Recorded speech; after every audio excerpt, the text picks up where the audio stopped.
हे आमचं शेततळ, जे आम्ही शेतात पाणी कमी पडू नये म्हणून बांधलंय.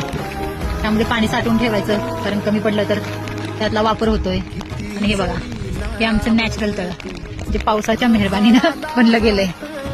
किती पाणी आहे बघा शेतामध्ये, किती पाणी आहे ते बघा, वाहायला लागले. वरून सगळं पाणीच येत आहे. आणि ही उडीद जी वाळवून ठेवलंय, पण त्याच्यातून मळणी केली नाही. आता मळणी करू देत आहे की जागेला उगवते काय माहिती. किती पाऊस आहे, नुसतं नुकसान. हे बघा कसं वाहतंय बघा शेतात पाणी.